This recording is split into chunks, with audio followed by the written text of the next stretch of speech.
রাধে রাধে। আমি তাদের গলায় আজকে চলবো, যাও যারা বাজিয়েছে তাদেরকে তোরটা তুই করে নে আগে। রাধে রাধে ওকে একটা বলি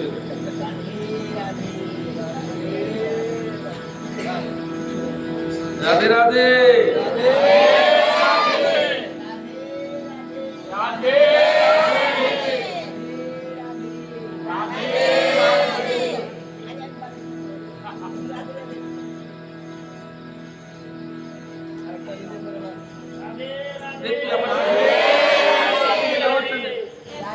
আমারটাই নেই।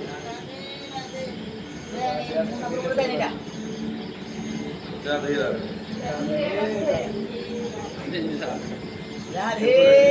এখন প্রশ্ন হচ্ছে এই মোক্ষ ব্রত যজ্ঞে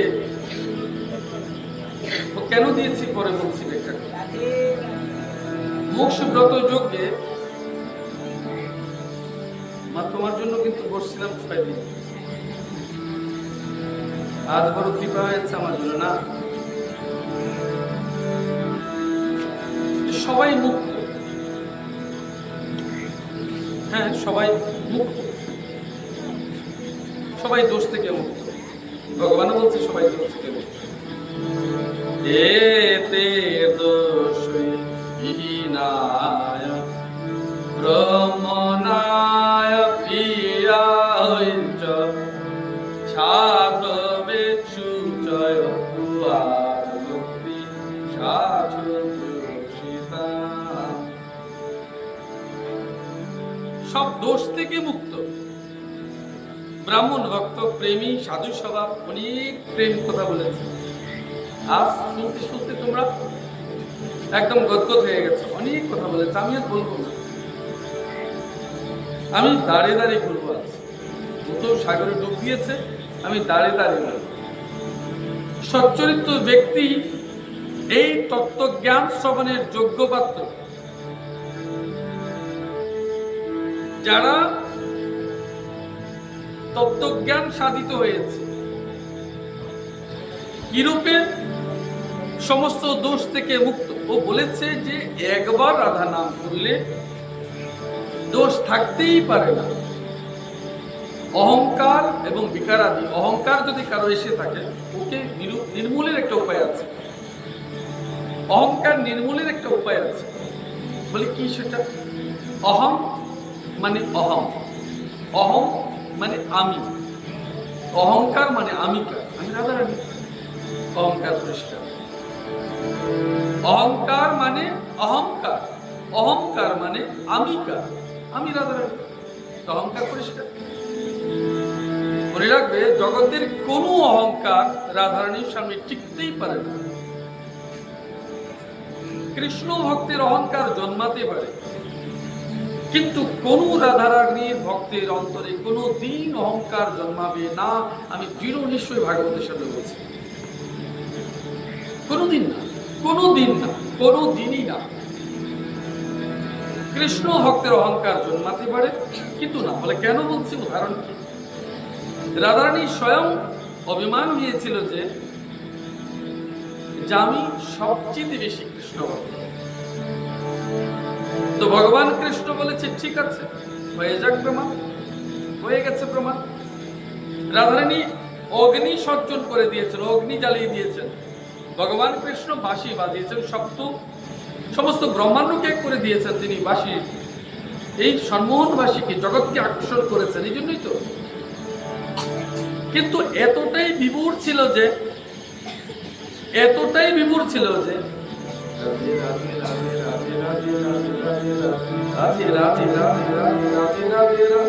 রাধে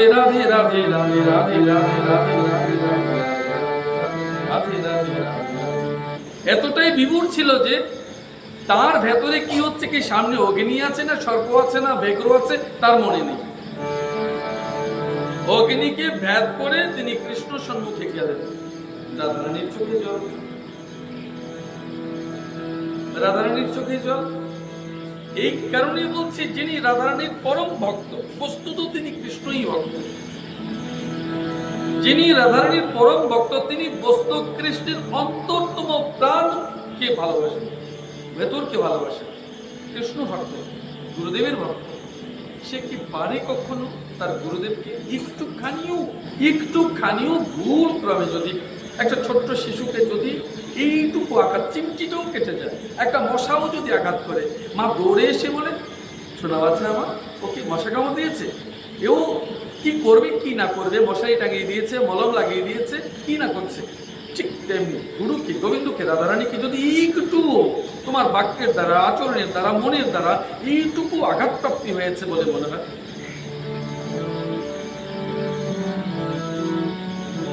তখন তোমার ভেতরে এই অন্তর্দগ্ধ হচ্ছে, এই যে আমার ভালোবাসা কত খাচ্ছে গোবিন্দ, আমার ভালোবাসা কত খাচ্ছে রাধারানী, আমার ভালোবাসা খাচ্ছে, আমার প্রেম ত্রুটি ছিল, যেইটুকু দেওয়ার কথা, যেটুকু তুমি দিয়েছিলে সবটা রেখে কিছুটা লেগে গেছে। ঘির পাত্রে সবটা ঘি পড়ে না, যদি না ঘির বোতল গরম হয়। সেই মানব সবটা দিতে পারে যদি তপস্যা তার সাধিত হয়, কারণ তাপ সাধন করে, তপস্যা সাধন করে, তখন তার ভিতর সমস্ত সঞ্চিত বস্তু যোগ্য পাত্রে সম্মিলিত করতে পারে। ঠিক তেমনি কৃষ্ণ প্রেম, রাধারানীর প্রেম, ভক্তি যাইটুকু তোমার ভেতর আছে সবটা সমর্পণ তবেই তুমি করতে পারবে, যদি তুমি রাধারানীর জন্য অনন্ত তপস্যা সাধন করতে থাকো। তাপিত না হলে, তারণ না হলে, পীড়ন না হলে, উষ্ণায়ন না হলে সমর্পণ কি করে হবে? সবটা সমর্পণ হবে। তুমি যজ্ঞ পাত্রে যখন হবি ঢালছো, ঘি ঢালছো, তখন দেখবে ঘিকে গরম করে দিচ্ছ, মানে এক বিন্দু থাকছে না, তখন তোমার কাছে আর থাকবে না। এই রূপে তুমি সবটা সমর্পণ করে দেবে। একটু বলছি দেখো,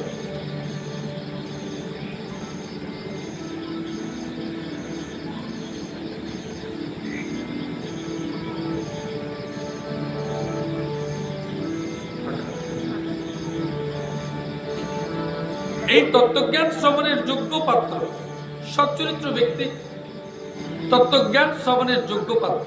আমি তোমাদের একটু এইটুকু কথা বলছি,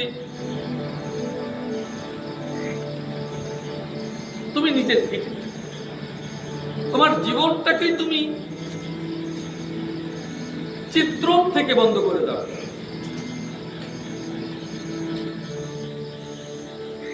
চরিত্রকে তুমি খণ্ডন করে দাও, চরিত্রকে চিত্রলেখায় করে দাও, চিত্রের মধ্যে র সংযুক্ত করে দাও, রতে রাধারানীকে যুক্ত করে দাও, রতে রস সংযুক্ত করে দাও।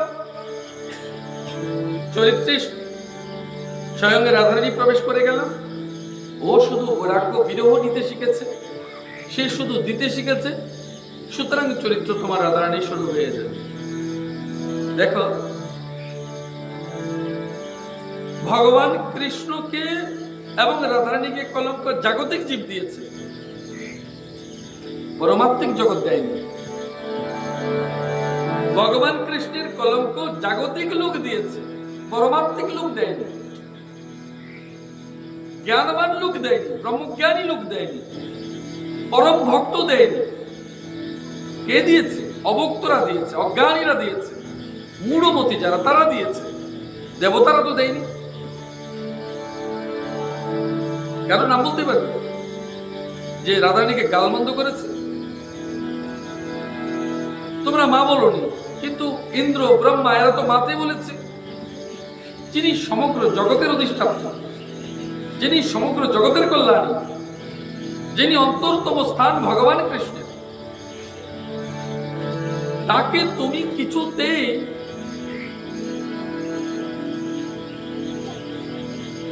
তোমার প্রিয়তমা বলতে পারো, মাতে বলতে পারো, তোমার গুরু বলতে পারো, তোমার জীবনের প্রথম প্রদর্শক বলতে পারো, তোমার প্রেম বলতে পারো, তোমার ভক্তি পথ বলতে পারো, তোমার প্রেম পথ বলতে পারো, তোমার জীবনের অন্তিম লক্ষ্য বলতে পারো। সে একমাত্র কোথায় গিয়ে মাথা ঠেকাই আমরা? কোন মেয়ে তার বাবার বুকে মাথাটা রেখে নিশ্চিত হয়ে বলছে, অনেকদিন পরে পিতা পুত্রের মিলন হয়েছে, মা ছেলের মিলন হয়েছে। এই হৃদয়ে তিনি থাকেন বলে, হৃদয়ে তিনি থাকেন বলে, অন্তরতম জায়গায় সে প্রেম লুকায়িত থাকে বলে, ভালোবাসা নিহিত থাকে বলে, সৎ চরিত্র লুকায়িত থাকে বলে তুমি তাতে গিয়ে মাথা ন্যস্ত করেছো, মানে সমর্পিত হয়েছো, ভাবকে সমর্পণ করেছো, প্রেমকে অর্পণ করেছো, যোগকে অর্পণ করেছো, জীবনকে অর্পণ করেছো, লক্ষ্যকে সমর্পণ করেছো এবং গোলককে তুমি নিশ্চিত আহরণ করেছো, তবে তো তুমি ওই জায়গায় গেছো, না হয় তুমি সেই জায়গায় যেতে না।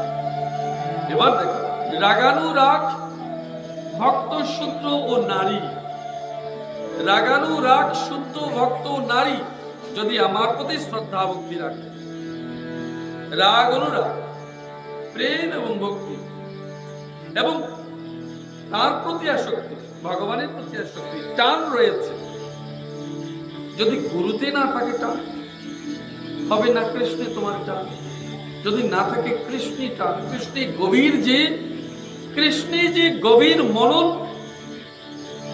কৃষ্ণে যে গভীর মনন হয়েছে, স্মরণ হয়েছে, সেই অন্তরতম স্থান রাধারানীর কোলে গিয়ে বসেছে। ভালোবাসা প্রেম মুখে বলা যায় না, ও তো অনুভবের বস্তু। ভালোবাসা প্রেম মুখে বলবার বস্তু নয়, ও তো অনুভবের বস্তু। সুতরাং রাধারানীকে মুখে বলবার নয়, রাধারানীকে অনুভবের বিষয়, প্রেমানুরাগ এবং অন্তরতম জায়গা থেকে অনুভব করবার বস্তু, উপলব্ধি করবার বস্তু, উপলব্ধি করবার বিষয়, গ্রহণ করবার বিষয়, সমর্পণের বিষয়, অন্তরাত্মিক বিষয়। মধু মধুতে যুক্ত হয়, মধু মধুই যুক্ত হলে চিনবে না, কিন্তু জলও দুই প্রকার হলে বোঝা যায়। মহাসাগরের জল চেনা যায়, দুই সাগরের দুই রকম, নদীর জল দুই রকম, কিন্তু যখন তোমার প্রেম দুটো এক হয় তখন এক সত্তা পরিণত হয়, দুই দেহ এক দেহ হয়, রাধা এবং কৃষ্ণ হয়। এইটুকু বলল যে শূদ্র ও নারী, শূদ্র কাকে বলে? আমরা শূদ্র বলতে বুঝি এ মানব জীবনে কর্মানুসারে চারটি ভাগ করেছে, ব্রাহ্মণ, ক্ষত্রিয়, বৈশ্য, শূদ্র ইত্যাদি। কিন্তু একটি মানুষের মধ্যে শূদ্র, বৈশ্য, ক্ষত্রিয়, ব্রাহ্মণ এবং বৈষ্ণব এই 5 প্রকার লক্ষণ রয়েছে শুধু একটি মানুষের মধ্যে। সে তোমাদের জাগতিক ভাষায় তাকে যেই নিম্ন শ্রেণীর বলো, মধ্যম শ্রেণীর বলো কিংবা উচ্চ শ্রেণীর বলো, উচ্চ বর্ণের বলো, নিম্ন বর্ণের বলো কিংবা উচ্চ বর্ণের বলো, যে কোনো একটি মানুষের মধ্যে শূদ্র, বৈশ্য, ক্ষত্রিয়, ব্রাহ্মণ, বৈষ্ণব সর্বপ্রকার গুণ সম্পন্ন, সর্বপ্রকার গুণ রয়েছে, কোথাও বেশি কোথাও কম। যার কম তাকে আইডেন্টিফাই করেছো, যার বেশি তাকে আরেকটা ধাপে দিয়েছো। মনে রাখবে, একটা কথা বলছি তুমি, সবার ঊর্ধ্বে কি গুণ থাকে? সত্যগুণ। ওকে পুড়িয়ে ফেলো, তারপর কি থাকলো? রজগুণ। ওকে পুড়িয়ে ফেলো, তারপর কি থাকলো? তমগুণ। এই তমগুণের উপর ভর করে কিন্তু রয়েছে সত্য, রয়েছে রজ। সুতরাং অহংকারের কোনো কারণ নেই। তমগুণের উপর ভর করেই রয়েছে তোমার সাত্ত্বিক গুণ কিংবা নির্মল গুণ। অহংকার করবার আগে এইটুকু জানো, অভিমান করবার আগে এইটুকু বুঝো যে তমগুণকে তুমি রোজ ঘৃণা করো, যে তমশিবকে রোজ নিন্দা করো, সেই তমগুণের আধার তামসিক যেটাকে তোমরা বলছো তমগুণ, শিবগুণকে কিন্তু সবার নিচে তুমি যেটা মনে করছো তম নিচে, এটাকে পরিহার করো। বস্তুত সেটা কিন্তু আধার, বস্তুত সেটা কিন্তু আধার। সেটার উপর রয়েছে রজ, তার উপর রয়েছে বিষ্ণুগুণ, সপ্তগুণ, তারপর গুণাতীত, গুণাতীত হয়েছে। গুণাতীত একজন মানুষের পক্ষে ভীষণ কষ্টকর, ভীষণ কষ্টদায়ক। রাগ একটু থাকবে, অভিমান একটু থাকবে, মায়া একটু থাকবে, যেহেতু মানব শরীর। কখন যাবে? ও একবারে যাবে। কখন? যেদিন তোমাকে সংসার প্রতিনিয়ত গলা ধাক্কা দেবে, যেদিন পরিবার গলা ধাক্কা দেবে, পরিবারের প্রতি তোমার বিয়োগ হয়েছে, যেদিন বন্ধুরা গলা ধাক্কা দেবে, বন্ধুর প্রতি হয়েছে, যেদিন সমাজ গলা ধাক্কা দেবে, তাদের প্রতি হয়েছে, যেদিন দেশ গলা ধাক্কা দেবে, দেশের প্রতি হয়েছে। তো সবার প্রতি গলা ধাক্কা খেতে খেতে একদিন তোমার এটাই বুঝবে, এটাই হচ্ছে এই পৃথিবীতে আপনার কি আছে। তো তোমার পৃথিবী, তোমার দেশ কতটুকু? তোমার সীমাবদ্ধ জায়গা। এই জন্য একে দেশ বলা হয়। তোমার সীমাবদ্ধ জ্ঞানই হচ্ছে বেশ, তোমার সীমাবদ্ধ আসনই হচ্ছে বেশ আসন। আমি বেশদেরকে ধরে এনে এখানে বসাইনি, তোমার সীমাবদ্ধ জ্ঞানের মধ্যে তুমি বসেছ। বেশ আসন মানেই প্রথমে মনে রাখবে সীমাবদ্ধ আসন। কিন্তু এই জগৎ ছোট্ট আসনে তুমি বসেছ, কিন্তু মনে রাখবে তুমি বৃহৎ জগতের আসনের প্রতিনিধিত্ব করছো। মনে রাখবে তুমি যদি ছোট্ট হও, তুমি যদি সীমাবদ্ধ হও, অসীমের কথা বলছো কি করে? যদি তুমি ছোট্ট হও তাহলে অসীমের কথা বলছো কি করে? কারণ ভগবান তো অসীম, রাধারানী তো অসীম, প্রেম তার অসীম, ভক্তি তার অসীম, কর্ম তার অসীম, জ্ঞান তার অসীম। অসীমের কথা বলছো কি করে? সুতরাং একজন সসীম অসীমের কথা বলতে পারে কি করে? সুতরাং তুমি সীমাবদ্ধ নও, তুমি অনন্ত ব্রহ্মের স্বরূপ বলে তুমিও মন সংযোগে, অর্থাৎ তোমার সূক্ষ্ম দেহে সর্বত্র বিশ্ব ব্রহ্মাণ্ড ঘুরে বেড়াচ্ছ। স্থূল তোমার এখানে ও তুমি সমান হয়েছে, কিন্তু অদৃশ্যমান সূক্ষ্ম শরীর সমগ্র জগতে ঘুরে বেড়াচ্ছে। অর্থাৎ তুমি তো অসীমের সঙ্গে ঘুরছো, ভাবছো ব্রহ্মলোকে ভগবান, ভাবছো ব্রহ্মাণ্ডে ভগবান, ভাবছো রাধারানী গোলকে আছে, তুমিও গোলকে গেছো, যাদব বৈকুণ্ঠে আছে, তুমিও বৈকুণ্ঠে গেছো, শিবধাম শিবলোকে, তুমিও শিবধামে গেছো, ব্রহ্মা ব্রহ্মলোকে, তুমি ব্রহ্মলোকে গেছো। যখন যখন যেটা যেটা ভাবছো তুমি তখন তখন ভাগবতের কথা অনুসারে সেই সেই জায়গায় যাচ্ছ। কখনো ভাবছো এই তো সুখদেব গোস্বামী, কখনো ভাবছো এই তো পরীক্ষিত, কখনো ভাবছো এই তো সেই। সব তোমার ভাবনা, সমস্ত ভাবনার মধ্যে প্রত্যেক চরিত্রের মধ্যে প্রবেশ করছো, প্রত্যেক চরিত্র ঢুকে যাচ্ছ, স্বয়ং স্বয়ং সেই চরিত্রে রূপকার হয়েছে, শরীর সমস্ত চরিত্রগুলো প্রকাশমান হয়েছে। তোমার কি মনে নেই যখন তুমি রাধারানীর কথা বলছো রাধে, তখন তোমার ভাব হয়েছে আমি যদি গোবিন্দ হতাম? যখন রাধারানীকে কাছে টেনে নিচ্ছে বলে আমি যদি রাধা হতাম? তো জীবনের প্রত্যেক মুহূর্তে প্রতিটি ক্ষণ তোমার এইরূপ লাগছে আমি কখনো রাধারানী হয়েছি, কখনো গোবিন্দ হয়েছি, কখনো ভক্ত প্রহ্লাদ, কখনো ধ্রুব। কারণ ভক্তের খোঁজ করতে করতে ভক্তের সন্ধানে আমি ভক্ত রূপে সর্বাধিক জনপ্রিয়, সর্বাধিক প্রিয় ভগবানের প্রিয় ভক্ত গুরুর মধ্যে আমি সরাসরি ঢুকে যাই। আমি যদি তাই হতাম তাহলে ভগবান আমায় ডেকে দিত, আমি যদি তাই হতাম ঈশ্বর আমায় দেখা দর্শন দিত। কিন্তু তুমি সত্যি সত্যি তাই, তুমি সত্যি সত্যি তাই।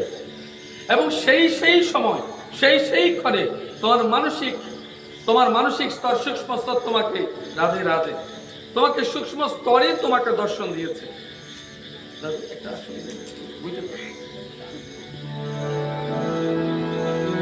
তোমাকে সেই সেই জায়গা দিয়েছে।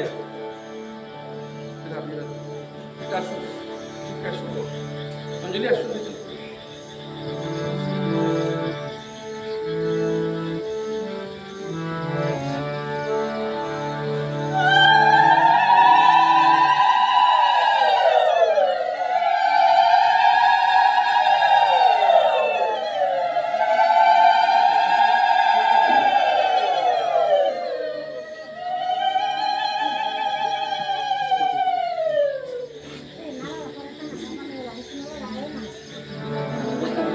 তাহলে মন রূপে সূক্ষ্ম রূপে তুমি সর্বত্র সংকল্প তুমি করছো, এবং সেই সেই ভাবে সেই সেই রূপে সেই সেই রূপ অবস্থান তোমার ধারণ হয়ে গেছে।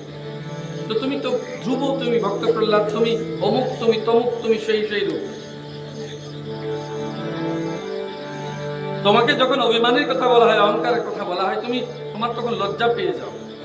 না না না না, এই চরিত্রের কথা যেন বলো না, এই চরিত্র যেন আচরণ না হয়, এটা যেন বলা না হয়। না না আমি ওইরকম নই, না না আমি ওইরকম নই। কেন তোমার ভিতরে এমন হচ্ছে? কারণ তুমি গোবিন্দের আত্ম সাক্ষাৎকার প্রাপ্ত হয়ে রয়েছ, তুমি ভগবানের আত্ম সাক্ষাৎকার প্রাপ্ত হয়ে রয়েছ। তাহলে ভগবানের আত্ম সাক্ষাৎকার প্রাপ্ত হয়েছ বলে তোমার কাছে এমনটাই মনে হয়েছে যে আমার ভক্তের যে দেওয়া বিধি নিষেধগুলোর মধ্যে আমি নেই, ভগবানের দুয়ার পথে যা আছে তা আমার, গোবিন্দের চরণ আমার, রাধারানীর চরণ আমার, তার সুগন্ধি আমার, আমার মার্গদর্শনই শুধু তারা।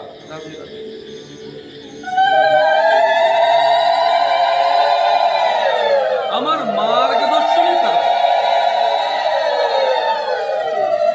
আবার দেখা হবে।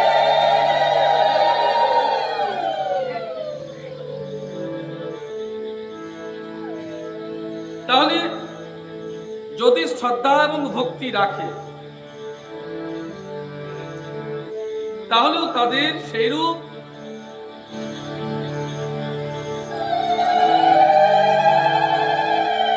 তত্ত্বজ্ঞানের উপদেশ করা উচিত। হে প্রিয় উদ্ধব, জ্ঞান, কর্ম, যোগ, বাণিজ্য, রাজার অনুগ্রহ থেকে যথাক্রমে মোক্ষ, ধর্ম, কাম, অর্থ রূপ লাভ হয়ে থাকে। আমি প্রত্যেকটি দিন বলছি জ্ঞানকে তুমি ধরো। কি রূপে ধরো?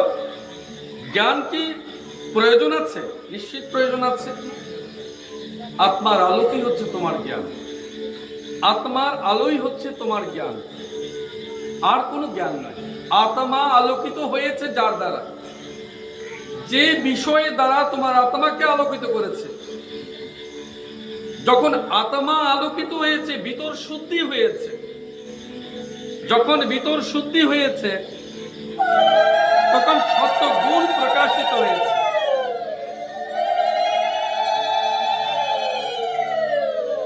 অর্থাৎ তোমার ময়লা, তোমার ভেতরে মলিনতা সবটা তোমার জ্ঞান অগ্নিতে বিনষ্ট প্রাপ্ত হয়েছে। পুরোটাই। এই জন্য জ্ঞান আবশ্যক, কারণ আত্মাকে আলোকিত করবার জন্য জ্ঞানের বিকল্প নেই। কিন্তু মুক্তির জন্য আমার কি প্রয়োজন? মোক্ষ। আমি মোক্ষ চাই না। কে মোক্ষ চায় না? কে মোক্ষ চায় না? ভক্ত মোক্ষ চায় না। কেন চায় না? কারণ ওই যে বলেছে, আমি যদি মোক্ষ চেয়ে নিই, যে জন্ম মৃত্যু আমায় স্তব্ধ করে দাও। আমি বলি মৃত্যু তো আসবে, জন্মটা আটকে দাও। যে জন্ম আটকে দিলে মৃত্যু আসবে না, তো ভগবানের কাছে এইটুকু বলো, জন্ম দিও না। জন্ম বোধ তুমি নিশ্চয়ই করো, জন্ম ঈশ্বর দেয় না, তুমি নিশ্চয়ই করো। কারণ তোমার অভিলাষা, প্রত্যেকটি অভিলাষা নতুন নতুন জন্ম তোমাকে করিয়ে দেয়। তোমার জন্মের জন্য স্বয়ং তুমি দায়ী। মৃত্যু ঈশ্বরের হাতে। কর্মফল শেষ হলে মৃত্যু হয়ে যায়। তাহলে জন্ম মৃত্যু ঈশ্বরের হাতে নয়, তোমার হাতে। কারণ তোমার অভিলাষা, তোমার আকাঙ্ক্ষা, তোমার পুণ্য করবার যে মানসিকতা, যে দৌড়, আমি ভক্তি পথে পুণ্য করব, এই পুণ্য তোমাকে শূন্য করে ছাড়বে। এই জন্য বারে বারে আসা এবং যাওয়া।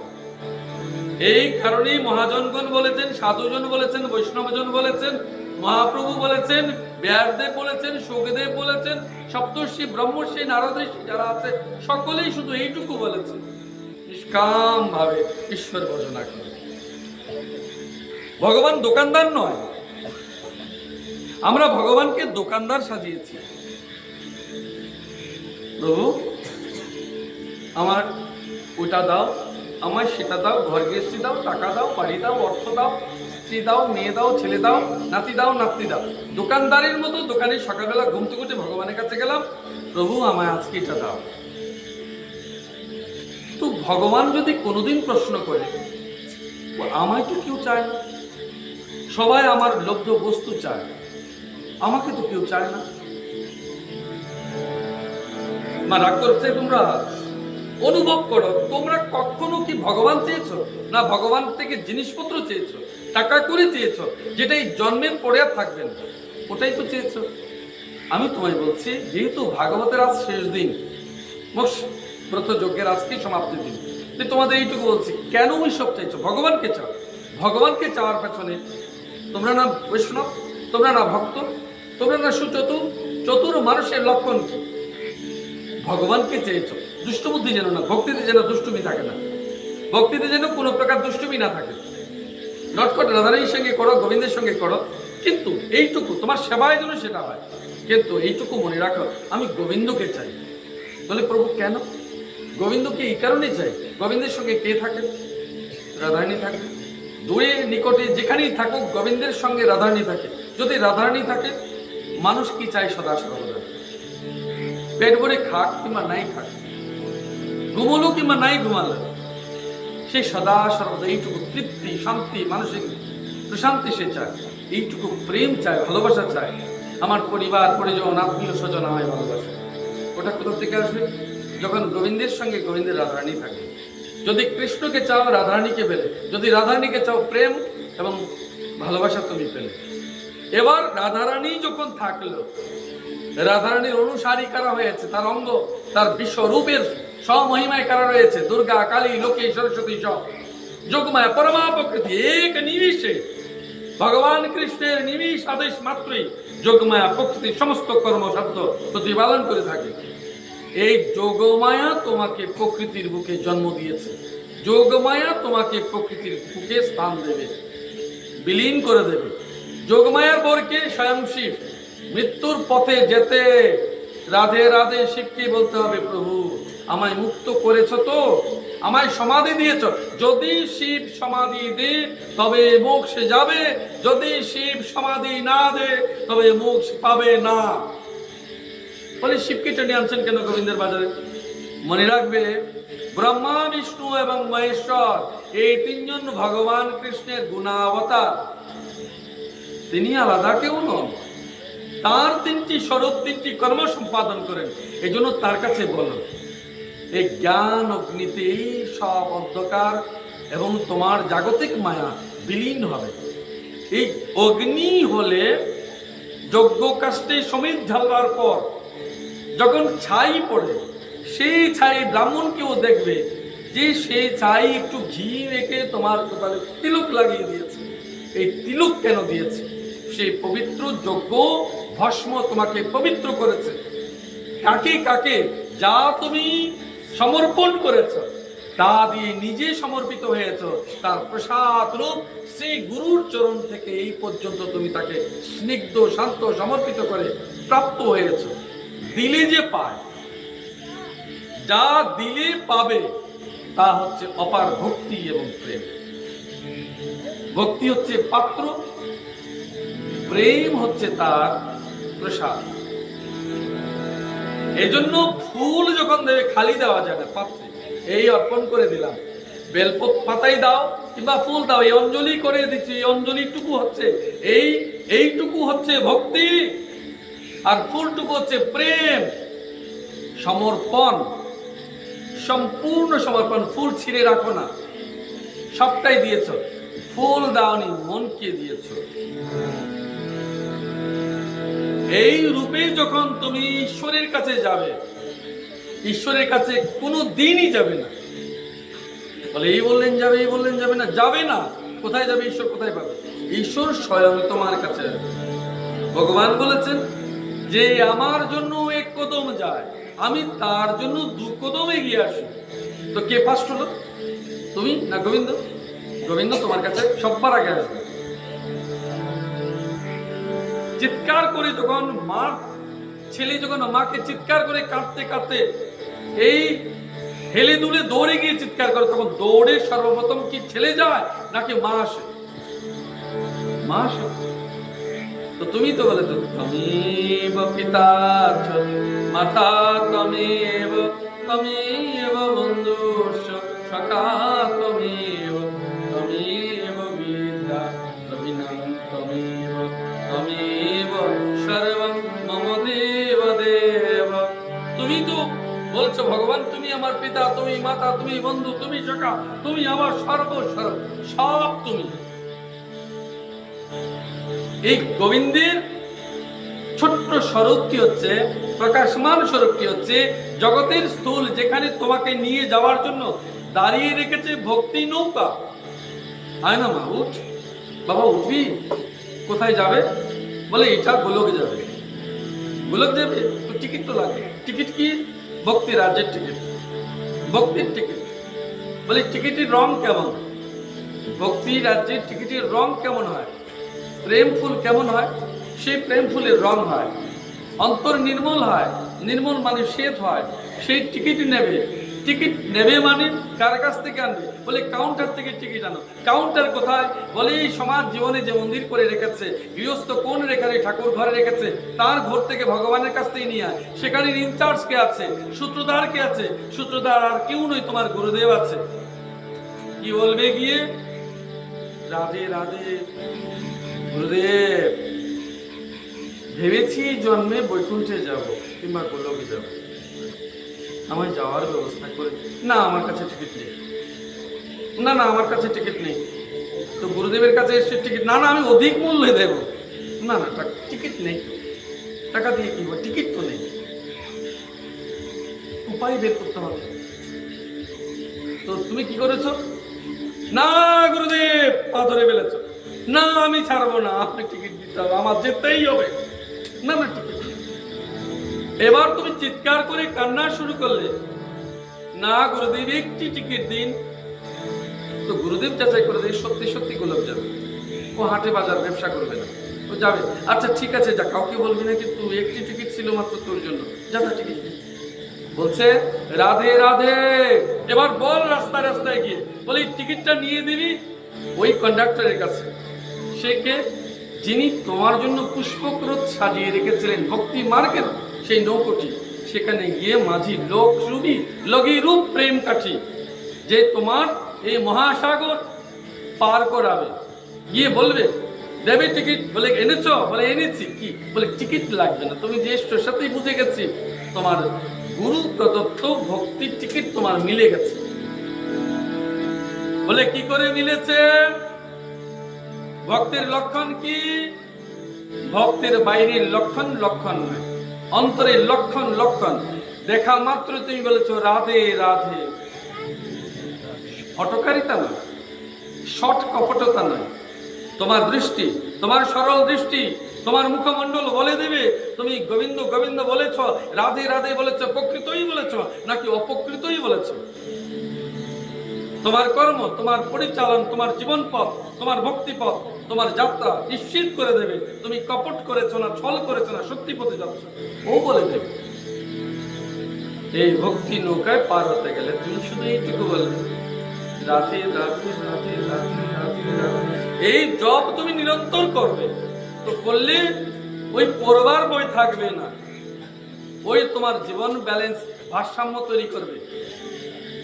এই তুমি কাঁধ হবে রাধে, ও কাঁধ হবে রাধে, সামনে যাবে কাঁধে, পেছনে রাধে, এই রাধে রাধে রাধে রাধে রাধে রাধে এই বলতে বলতে তুমি দিগতে থাকবে।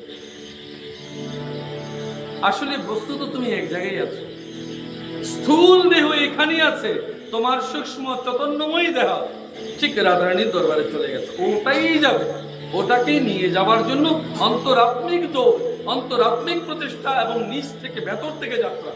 এই জন্য ভক্তিপথের দুটো মার্গ আছে, একটা হচ্ছে বহির্মুখী, একটা হচ্ছে অন্তর্মুখী। তোমাকে যেতে হবে অন্তর্মুখী যাত্রা। অন্তর্মুখী যাত্রায় প্রথম দর্শন গুরুতে, দ্বিতীয় গুরু দিয়ে আত্মদর্শন। যেদিন আত্মার দর্শন হয়েছে সেদিন ইউ আর এলিজিবল ফর, তুমি যোগ্য হয়ে গেছো। কে দিয়েছে যোগ্যতা? রাধারানী তোমার স্বয়ং হাত ধরে গোবিন্দের কাছে পরমাত্মায় বিলীন করে দেবে। মনে রাখবে শূন্য হয়ে যাবে, শূন্য নিয়ে যাবে বলেনি, শূন্য হয়ে যাবে। তোমার সঙ্গে সদা মনে রাখবে, বলে আমি তো কিচ্ছু আনিনি, না ভুল বলেছ, তোমার সঙ্গে তোমার ছায়াকে নিয়ে এসেছো। মানব মনে করে আমি তো কিচ্ছু আনিনি, এনেছো কাকে? তোমার ছায়াকে, ওই তো তোমার জীবনের সাক্ষী। এই ছায়াটা কে? কাল, মৃত্যু। ছায়া মানব জীবনের মৃত্যু, ওই সাক্ষী জীবনের সব কাজে। এই কালকে নিয়ে এসছো, কাল আটকাবে কিভাবে? মহাকালকে দিয়ে। মহাকালকে কে আটকাবে? কালেশ্বর ভগবান শ্রীকৃষ্ণকে দিয়ে। শ্রীকৃষ্ণকে কে আটকাবে? প্রেম স্বরূপা স্বয়ং রাধারানী। ওই তো জগতে একমাত্র আটকাবে রাধারানীকে, ভগবান কৃষ্ণকে একমাত্র আটকানোর কে আছে? বাঁধবার কে আছে? একমাত্র রাধারানী, আর কেউ জগতে এমন সাধ্য কারণে।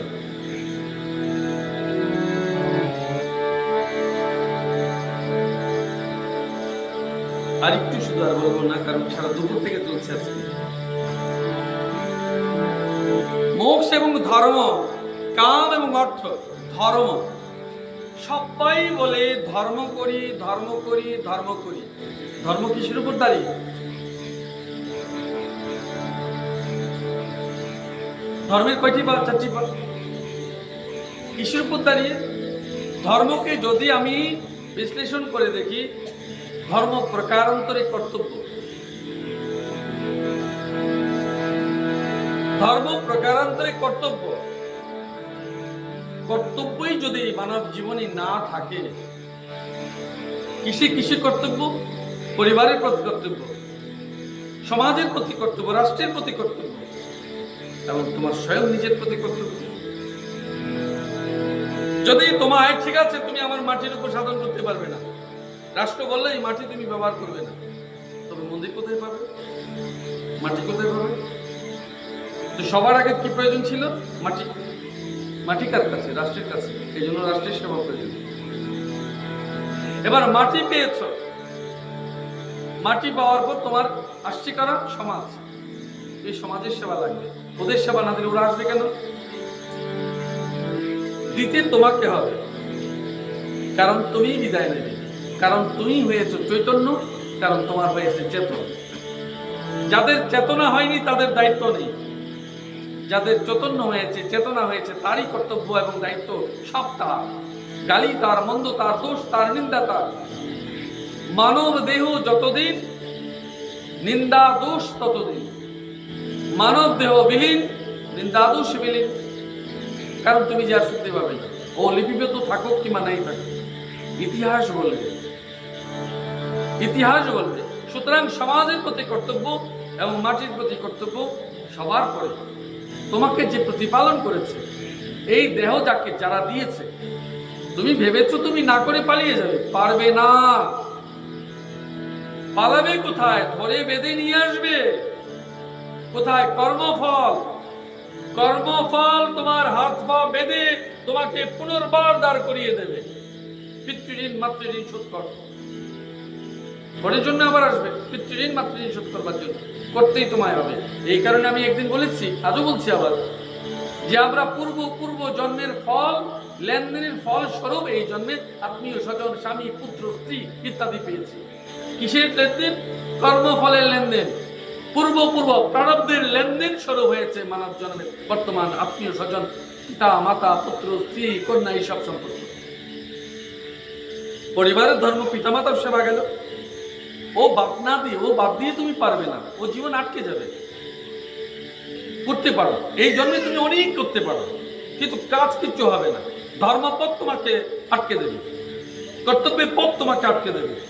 ভগবান কৃষ্ণ অর্জুনকে এইটুকু স্পষ্টত বলেছে, কর্মফলে তো তুমি জানো না কিছু, ও তো তোমার বসে নেই, তুমি শুধু কর্ম করো, কর্মফল আমার কাছে, ও আমি চিন্তা করো। এই জন্য আপনি শুধু কর্ম করেন। আপনারা হয়তো বলবেন কর্ম করবো, কর্তব্য আমায় কি দিয়েছে? নো, এটা তোমার বিষয় না। তার মানে তুমি ফল প্রাপ্তি চাইছো, ভাগিদারিত্ব চাইছো, অংশীদারিত্ব চাইছো। নো, এটা হবে না। তুমি এই শরীর পেয়েছো, এটাই তোমার জন্য যথেষ্ট। এখন তোমার প্রথম কর্তব্য, যত পাবে তত ঋণ বাড়বে, যত দেবে তত ঋণ বাড়বে। ঋণ মুক্তির জন্য গালি খাওয়া প্রয়োজন, ঋণ মুক্তির জন্য ঘৃণা পাওয়া প্রয়োজন, ঋণ মুক্তির জন্য দুষ্প্রাপ্তি প্রয়োজন। ওটা করেছে, ঋণ মুক্ত হয়েছে। এবার তাদের কর্ম সম্পাদন করবার পর তোমার স্বজনদের সেবা। একজন সাধু কখনোই অতিথি সেবা না দিয়ে নিজে ভোজন করেন না। ভগবানের এবার অতিথি সৎকার, সব অতিথি সব কাজ। কারা অতিথি? আর দাচিত যারা, কিংবা তোমার উপর ডিপেন্ডেন্ট যারা আছে, তাদের জন্য যৎকিঞ্চিত তোমার যতটুকু প্রয়োজন তোমার ক্ষমতা সাধ্য অনুসারে তুমি করেছ। করবার পর এবার এসো, যেখান থেকে তোমার পরমার্থ সিদ্ধ হয়। এই তো সব অর্থে গেল। পরমার্থ যেখান থেকে সিদ্ধ হয়, অর্থ এবং পরমার্থ দুটো এক নয়। অর্থ সংসার জীবনে, পরমার্থ ভগবত জীবনে। এই সাধারণ জীবনে পরমার্থ কি হয়েছে করবার জন্য তুমি তা আমার গুরুদেবের নিকটে এসছো। গুরুদেবের নিকটে এসছো। গুরু অনেক প্রকার আছে, গুরু অনেক। পিতাও তোমার গুরু, প্রথম গুরু জীবনে পিতাও তোমার গুরু। সেই তোমাকে জীবনের পথ দেখিয়েছে, রাস্তাঘাট চিনিয়েছে, কর্মপথ শিখিয়েছে, জীবনে দাঁড়াতে শিখিয়েছে। প্রথম গুরু। দীক্ষা তোমাকে চেতনা করেছে। দীক্ষা কার দায়িত্ব আছে? ভগবান কৃষ্ণ। দীক্ষার চেতনা কার সঙ্গে? ভগবান কৃষ্ণের চেতনা। শুধু এখানেই তুমি থেমে রাখনি। যারা ব্রাহ্মণ পৈতেও দিয়েছে, দ্বিজত্ব লাভ করেছে, কিংবা ব্রাহ্মণত্ব লাভের জন্য পথ চলছে, বেদ অধ্যয়ন করছে, তাদের জন্য পৈতে দিয়েছেন তিনি পৈতে গুরু। এবার তোমার জীবনে সে শিক্ষা, এই জাগতিক শিক্ষা, স্কুল, মহাবিদ্যালয়, বিশ্ববিদ্যালয়, ওরাও শিক্ষক, ওরাও গুরু।